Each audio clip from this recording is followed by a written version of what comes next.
మంత్రి కొండా సురేఖ వ్యవహారం కాంగ్రెస్ చీఫ్ ఖర్గే ముందుకు చేరింది. చర్యలు తీసుకుంటేనే మేలని ఖర్గేకు సూచించారు మంత్రి భట్టి ఖర్గేని కలవడానికి ముందు నిన్న ప్రజాభవన్లో వరుస మీటింగ్స్ జరిగాయి.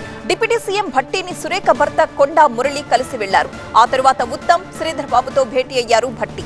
ఆ మీటింగ్ ముగిసిన తరువాత నేరుగా బెంగళూరు బయలుదేరారు భట్టి. ఉమ్మడి వరంగల్ పరిస్థితుల్ని ఖర్గేకి వివరించారు భట్టి. సురేఖపై ఎమ్మెల్యేలు విప్ల తిరుగుబాటు గురించి కూడా వివరించారు. ప్రభుత్వానికి డ్యామేజ్ అన్నట్లుగా మంత్రుల అభిప్రాయాన్ని కూడా చేరవేశారు. ఇక మాజీ ఓఎస్డీ సుమంత్ ని హైడ్ చేయడం పైన కూడా అనుమానాలు వ్యక్తం చేశారు భట్టి. సురేఖపై చర్యలకే అధిష్టానం మొగ్గు చూపుతోందని, చర్చలు ఇప్పుడా సెప్టెంబర్ తొలి వారంలోనా అనే దానిపై మాత్రం ఇంకా సందిగ్ధత నెలకొందని అన్నారు.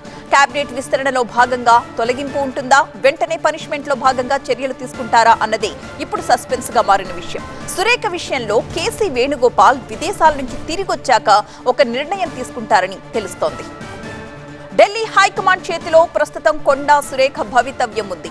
టీపీసీసీ చీఫ్ మహేష్ గౌడ్ క్రమశిక్షణ కమిటీ కూలంకషంగా పరిశీలించి ఒక నివేదిక ఇచ్చిందని, ఆ నివేదికను ఏఐసీసీకి పంపించామని చెప్పారు. కొండా మురళితో భేటీకి తనకేం అభ్యంతరం లేదన్న ఆయన, ఏఐసీసీ ఏ నిర్ణయం తీసుకున్నా కూడా అందరూ కట్టుబడి ఉండాల్సిందే అన్నారు. బీసీలకు కాంగ్రెస్ ఇచ్చినంత ప్రాధాన్యత ఏ పార్టీ ఇవ్వలేదని చెప్పారు మహేష్ గౌడ్.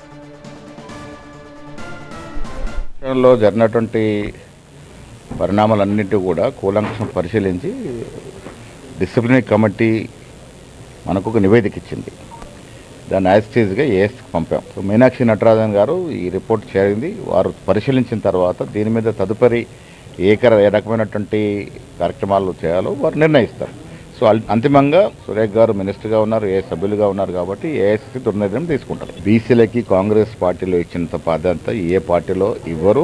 భవిష్యత్తులో కూడా ఎస్సీ, ఎస్టీ, బీసీ మైనార్టీలకి కాంగ్రెస్ పార్టీ ఉన్నంత అండ ఇచ్చేంత ప్రాధాన్యత ఏ ఇతర పార్టీలో ఈ దేశంలోనే సాధ్యం కాదు. ఏఐసీసీ ఎప్పుడు ఏ నిర్ణయం తీసుకుంటుందో ఆ నిర్ణయమే అందరికీ శిరోధార్యం.